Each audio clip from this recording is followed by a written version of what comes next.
No dia 3 de janeiro de 1985, eu peguei um ônibus na rodoviária de São Paulo e depois de viajar 2 dias eu desembarquei aqui na rodoviária de São Brás, na cidade de Belém. E essa viagem de 2 dias, ela mudou minha vida completamente. Eu me lembro da sensação que eu tive ao desembarcar aqui em Belém, as sensações, a música. E isso, essa viagem iniciou uma história, uma relação que eu tenho até hoje com a Amazônia. É uma região que eu dedico o meu trabalho, é uma parte importante da minha vida também. E eu queria falar um pouco sobre isso com vocês. Eu faço parte de um grupo de pessoas, de arqueólogos, que trabalham aqui na região desde os anos 80, que participou de uma pequena revolução, se eu posso dizer, que diz respeito ao entendimento do passado aqui da Amazônia.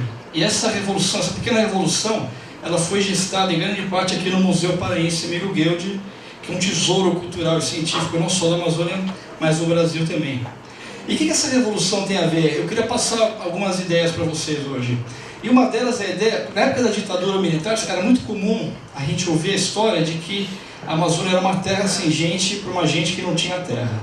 E acho que a grande contribuição que a arqueologia pode fazer para nós é mostrar que, de fato, a Amazônia sempre foi uma região densamente ocupada desde o passado mais remoto. E para fazer uma discussão madura, creio eu, e crítica também sobre o que a gente pode fazer com a Amazônia no futuro, é importante que nós incorporemos também essa variável.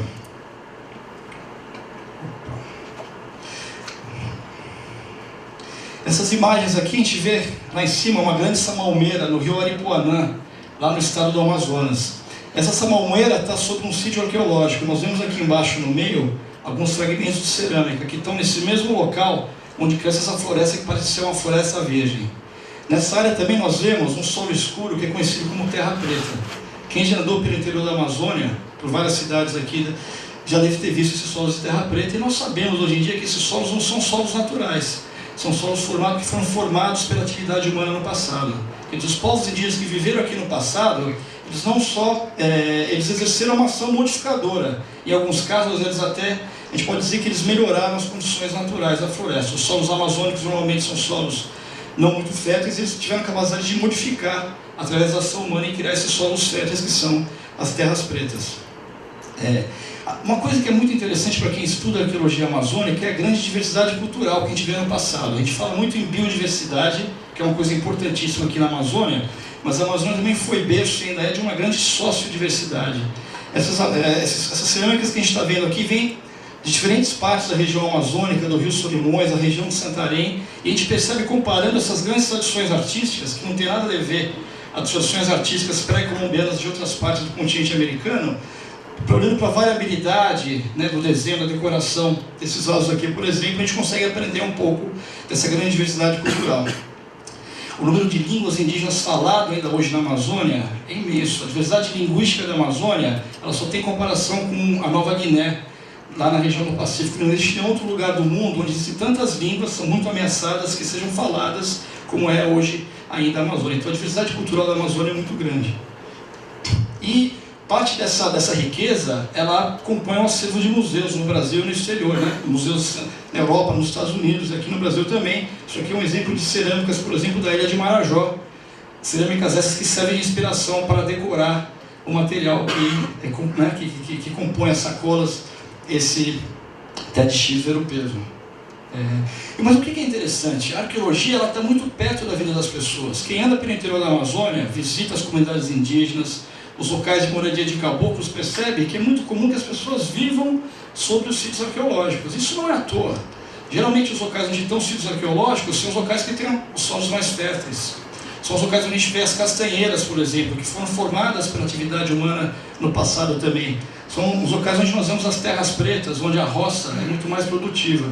Então é muito comum, e isso é um desafio importante para nós, é o que? Os guardiães desse tesouro arqueológico são as comunidades, são os ribeirinhos, são os indígenas que vivem, os quilombolas também, pelo interior da Amazônia. Então é muito comum, visitando o interior, que a gente perceba que as pessoas têm coleções de peças arqueológicas em suas casas, e algumas dessas peças têm um valor. O tráfico de material arqueológico ele é ilegal, ele é ilícito, mas algumas dessas peças têm um valor, podem ter um valor econômico muito grande. Isso aqui é um exemplo, nessa imagem aqui de baixo, por exemplo, durante a festa do Boi Bumbá lá em Parintins, é comum que os ribeirinhos vendam peças arqueológicas fragmentadas para os turistas que vêm de barco para ver o festival folclórico. Então existe um comércio e legal de pedras arqueológicas aqui na Amazônia também. Bom, essas imagens aqui mostram alguns sítios arqueológicos, né? Aqui na Amazônia é difícil a gente encontrar pedra, não tem rocha. Ao contrário de outros lugares da América do Sul, como nos Andes, as estruturas que foram construídas pelos povos que viviam aqui eram estruturas de terra. Se vocês olharem naquela imagem na extrema direita ali, vocês vão ver um quadrado e um círculo dentro dele. São os geoglifos do Acre, por exemplo, que foram construídos. Existem hoje em dia mais de 360 geoglifos identificados no Amazonas, no Acre, na Bolívia e em Rondônia. Tem um quadrado lá em cima e tem um círculo com um quadrado com um círculo no meio. Aqui embaixo, essa coisa que parece um bolo, uma fatia de bolo, todo listrado, é um teso da ilha de Marajó. Os tesos marajoaras, eles tinham às vezes centenas de metros de comprimento por dezenas de metros de altura e foram construídos pelos povos que viveram na ilha de Marajó durante mais de 1000 anos, fazendo esse tipo de construção. Aqui à esquerda, essa área desmatada aqui, é um sítio arqueológico de 3 quilômetros chamado Açutuba, que fica na beira do Rio Negro, perto de Manaus. Ele era uma cidade. Tem cidade hoje no interior da Amazônia que não tem esse tamanho. Então a gente tem casos aqui de sítios arqueológicos que têm dimensões e estruturas que são compatíveis com estruturas urbanas. E a arqueologia é uma ciência muito interessante. Eu sou, obviamente, apaixonado pelo que eu faço, espero fazer isso até o final da minha vida, né? Os arqueólogos têm uma relação meio masoquista com o seu objeto de estudo, porque quando a gente escava um sítio arqueológico, a gente está destruindo aquele contexto que está preservado para a gente, às vezes durante milhares de anos. Então a gente tem que fazer isso com muito cuidado. A escavação é um trabalho de registro muito delicado. É como se a gente estivesse lendo um livro e ao ler esse livro a gente fosse arrancando as páginas, né? É mais ou menos a mesma coisa, a gente destrói o que a gente estuda.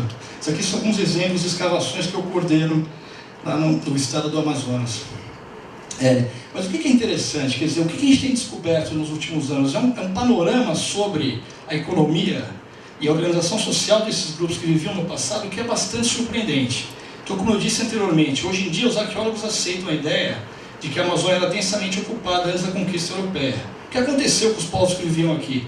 Eles foram dizimados pela propagação de doenças, pela escravidão, né, que ocorreram no início do período colonial. Se a gente for olhar onde é que estão as terras indígenas hoje na Amazônia, na sua maioria, estão no Alto Xingu, estão no Alto Rio Negro, estão lá em Roraima, estão no Tumucumaque. Se a gente for pegar um barco e subir o Rio Amazonas, aqui de Belém até Tabatinga, com exceção dos Ticuna, que estão lá no Alto Solimões, a gente vai ver que existem poucas terras indígenas de grande porte localizadas na beira do Rio Amazonas. Mas os primeiros viajantes que passaram por aqui no século XVI e a própria arqueologia nos dizem que essa região era densamente ocupada, tinha muita coisa grande na beira do rio. Mas o que é interessante? A gente tem feito escavações, e mais cedo o Mondano falou de lixo bastante aqui, isso aqui são lixeiras também, essas manchas escuras que vocês estão vendo são depósitos de lixo. E uma lixeira para um arqueólogo às vezes é uma mina de ouro de informação. E o que é interessante? O que a gente tem encontrado estudando essas lixeiras? Algo que eu acho que é muito interessante é o fato de que essas populações elas tinham uma economia que estava baseada no cultivo de plantas domesticadas, como a mandioca e o milho também, mas uma parte importante da economia dessas sociedades amazônicas pré-coloniais estava baseada no manejo de plantas selvagens ou plantas não domesticadas. Vou dar um exemplo para vocês que é o açaí. O açaí é uma planta importantíssima economicamente, culturalmente, tem uma importância simbólica muito grande, mas tecnicamente ela é uma planta selvagem que não foi modificada. As outras palmeiras, a única palmeira domesticada na Amazônia é a pupunha. Todas as outras palmeiras, a bacaba, o tucumã, né, o buriti, que são muito importantes, são plantas que são tecnicamente selvagens. O que eu quero dizer com isso? Que existia um modo de desenvolver uma relação com a natureza que permitia o desenvolvimento dessas sociedades demograficamente numerosas, grandes, vivendo nesses assentamentos, mas com um modo de exploração dos recursos totalmente diferente dos quais a gente conhece hoje em dia e dos quais estão se propondo para a Amazônia contemporânea. Então tem uma questão importante de contribuição que a arqueologia, creio eu, pode fazer. Se vocês olharem essas fotos aqui, lá em cima à direita, nós temos um conjunto habitacional chamado Nova Cidade, que fica na periferia de Manaus. Quem conhece Manaus fica ali perto da Reserva Duque. Quando esse conjunto foi construído, mais de 300 urnas funerárias foram destruídas, que eram um grande sítio arqueológico localizado na periferia de Manaus. Aqui do lado esquerdo, nós vemos, se vocês olharem, a gente tem um solo escuro, que é uma terra preta. Isso é a cidade de Maracapuru, é uma obra que estava sendo realizada na cidade de Maracapuru, na beira do rio Solimões, lá no interior do Amazonas. Aqui embaixo, nós temos o rio Amazonas, a cidade de Urucurituba, que fica no Baixo Amazonas, perto de Itacoatiara. lá no estado do Amazonas também. Esses são alguns exemplos de como a expansão urbana e como o crescimento econômico está trazendo uma ameaça muito grande para o patrimônio arqueológico da Amazônia. Nesses 3 casos aqui, nós temos sítios arqueológicos que foram destruídos. Em alguns casos, como é o caso do conjunto Nova Cidade, essa destruição aconteceu exatamente por causa de uma ação do poder público. Foi a Secretaria de Habitação lá do Amazonas que patrocinou a construção desse grande conjunto habitacional. Então existe, quer dizer, a gente está passando, eu creio, pensando no que está acontecendo um pouco hoje aqui na Amazônia, que a gente está passando por um momento paradoxal. Ao mesmo tempo que nós estamos conseguindo, através da arqueologia, produzir um conhecimento que eu acho que é cada vez mais interessante e mais sofisticado sobre os modos de vida das populações que viviam no passado aqui na região, existe uma ameaça que é muito forte, que diz respeito à possibilidade de destruição desses sítios arqueológicos que são um registro único desses modos de vida. Essa foto aqui, por exemplo, é da Cachoeira de Santo Antônio, lá no Rio Madeira. Esse lugar não existe mais. Aqui embaixo vocês estão vendo que tem uma urna funerária, esse solo colorido, amarelo e preto. Isso é um sítio arqueológico que foi escavado na ilha, ali onde fica a Cachoeira de Santo Antônio. Aqui no Brasil, como em outras áreas, a gente tem uma lei de proteção ao patrimônio arqueológico que ela é muito boa, ela é muito moderna. Ela acabou de fazer 50 anos, é uma lei que foi promulgada em 1961. Então essa lei ela determina que, de fato, todos os grandes projetos de infraestrutura que estão pipocando pelo Brasil afora, eles sejam precedidos de trabalhos arqueológicos. Mas a gente não tem no Brasil arqueólogos suficientes para dar conta do desafio que se é trabalhar, por exemplo, aqui na região amazônica.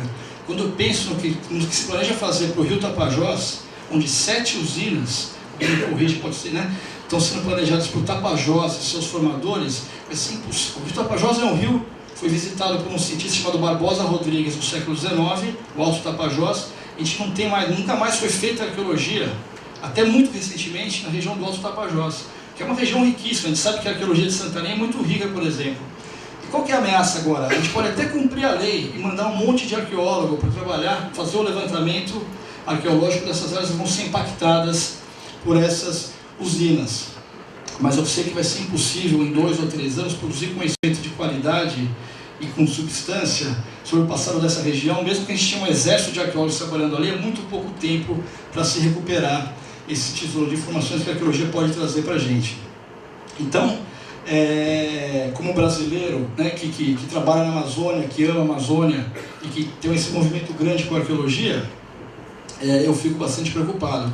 Eu tenho medo que essa marcha desenfreada rumo ao futuro, para atender às demandas energéticas que o país tem, pode acabar apagando uma parte importante do nosso passado. Uma parte que corresponde a milhares de anos. A ocupação humana aqui começou há 14 mil anos.